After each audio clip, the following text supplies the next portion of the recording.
नमस्कार, मी पंजाब डक. आज आहे 30 जानेवारी 2026 आणि मी माझ्या शेतामध्ये या ठिकाणून महाराष्ट्रातल्या शेतकऱ्याला अंदाज देणार आहे. मागं म्हटलं होतं ना मी की 27-28च्या दरम्यान उत्तर महाराष्ट्राकडे पाऊस पडेल, तर तिकडे गारपीट देखील झाली आणि पाऊस देखील झाला आणि वादळ देखील झालं आणि शेतकऱ्याचं अतोनात नुकसान झालं. तर आता परत एकदा मी म्हटलं होतं ना, आता पुन्हा एकदा राज्यात वातावरण खराब होणार आहे. तर मग हे कधी होणार आहे? तर त्या अगोदर माझा शेतकऱ्याला विनंती आहे की तुमचं ज्यांच्याकडं तूर असेल, कोणाचा हरभरा काढायला आलेला असेल, तर मका काढायलेली आले असेल, तर त्या सर्व शेतकऱ्याला सांगू इच्छितो की हा अंदाज लक्षात घ्यायचा. तर राज्यामध्ये आज आहे 30 जानेवारी 2026 आणि येणाऱ्या 3 तारखेला म्हणजे 3 फेब्रुवारीला, म्हणजे फेब्रुवारीच्या पहिल्या आठवड्यात 3 फेब्रुवारी, 4 फेब्रुवारी आणि 5 फेब्रुवारी दरम्यान राज्यात परत एकदा वातावरण खराब होणार आहे. म्हणून हे अंदाज लक्षात घ्यायचा. मग ते नेमकं कुठं होणार आहे? तर तुम्हाला सांगू इच्छितो, राज्यात ते वातावरण पूर्व विदर्भ, पश्चिम विदर्भ, उत्तर महाराष्ट्रामध्ये ह्या 3 विभागामध्ये राज्यात वातावरण खराब होणार आहे. आणि 3 विभागामध्ये सगळीकडे पाऊस पडणार नाही, पण तुरळक भागात काही ठिकाणी पाऊस पडणार आहे. आणि मराठवाड्यात देखील काही भागात देखील तुरळक भागात येणार आहे. सर्वदूर मराठवाड्यात काही येणार नाही. त्याच्यामुळं हे अंदाज सर्व शेतकऱ्यांनी लक्षात घ्यायचा. पश्चिम महाराष्ट्रात फक्त ढगाळ राहील, म्हणून हे देखील पश्चिम महाराष्ट्रातल्या शेतकऱ्यांनी अंदाज लक्षात घ्यायचा.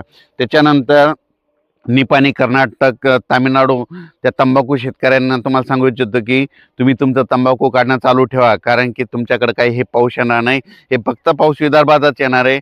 मग तुम्हाला एक सांगू इच्छितो, हे नेमका पाऊस कोणत्या कोणत्या जिल्ह्यामध्ये, जिल्ह्यातल्या काही भागामध्ये येऊ शकतो. तर तुम्हाला सांगतो, सुरुवातीला आपण बुलढाणा जिल्हा घेऊ. बुलढाणा जिल्ह्यामध्ये मेकर तालुका, त्याच्यानंतर नांदुरा, जळगाव, खामगाव, जळगाव जामोद, त्याच्यानंतर इकडं अकोला ह्या परिसरामध्ये तुरळक ठिकाणी 3, 4, 5च्या दरम्यान काही भागातच पाऊस येणार नाही, सगळीकडे पडणार नाही. म्हणून हा अंदाज बुलढाणा जिल्ह्यातल्या सर्व शेतकऱ्यांनी लक्षात घ्यायचा. रिसोडकडे देखील जाईल, वाशिमकडे देखील जाईल, शिरपूर जैनकडे देखील असणार आहे. त्याच्यानंतर ते पाऊस अमरावतीकडं, अकोल्याकडं तुरळक भागात पडणार आहे. त्याच्यानंतर वर्ध्याकडं तुरळक भागात राहील, नागपूरकडं तुरळक भागात राहील, चंद्रपूरकडं निस्ता थेंब येतील, यवतमाळ भागामध्ये तुरळक भागामध्ये जिल्ह्यामध्ये कुठंतरी थेंब येतील. म्हणून हे यवतमाळ जिल्ह्यातल्या शेतकऱ्यांनी अंदाज लक्षात घ्यायचा. हिंगोली जिल्ह्यात काही सगळीकडे पडणार नाही, काही भागातच तुरळक अंशातच थेंब पडतील. म्हणून हे लक्षात घ्यायचं. त्याच्यामुळे हिंगोली जिल्ह्यातल्याने काही चिंता करायची गरज नाही. नांदेड जिल्ह्यामध्ये फक्त ढगाळ वातावरण राहील, म्हणून नांदेड जिल्ह्यातल्या शेतकऱ्यांनी हा अंदाज लक्षात घ्यायचा. लातूर जिल्ह्यामध्ये फक्त ढगाळ वातावरण राहील, तिकडे काही पाऊस येणार नाही, त्यामुळे काहीच चिंता करायची गरज नाही.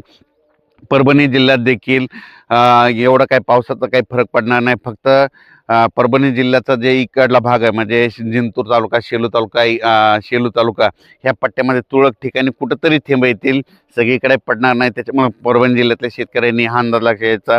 जालना जिल्ह्यामध्ये भोकरदन, कन्नड, जाफराबाद, सिंदखेड राजा ह्या पट्ट्यामध्ये मात्र तिकडल्या भागात मात्र थेंब येणार आहेत.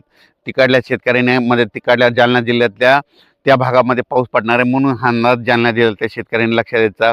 संभाजीनगर जिल्ह्यामध्ये फुलंब्री त्या पट्ट्यात, कन्नड त्या पट्ट्यामध्ये, वैजापूर, गंगापूर त्या पट्ट्यामध्ये तुरळक ठिकाणी पाऊस येणार आहे. म्हणून हा अंदाज संभाजीनगरच्या शेतकऱ्यांनी लक्षात घ्यायचा. त्याच्यानंतर जळगाव जिल्ह्यामध्ये मात्र जळगाव जिल्हा, येरवंडूर, पारोळा बऱ्याच भागामध्ये पाऊस पडणार आहे. म्हणून जळगाव, नंदुरबार जिल्हा, धुळे जिल्हा, ह्या मालेगाव तालुका ह्या शेतकऱ्यांनी हा अंदाज लक्षात घ्यायचा.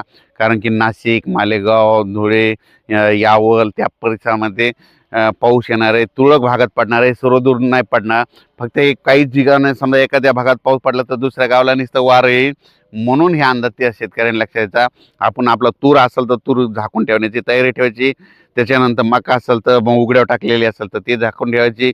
वीटभट्टीवर उत्पादकांना ह्या 3, 4 आणि 5 दिवस, हे 2-3 दिवसाचं वातावरण आहे, म्हणून हे लक्षात घ्यायचं. त्याच्यानंतर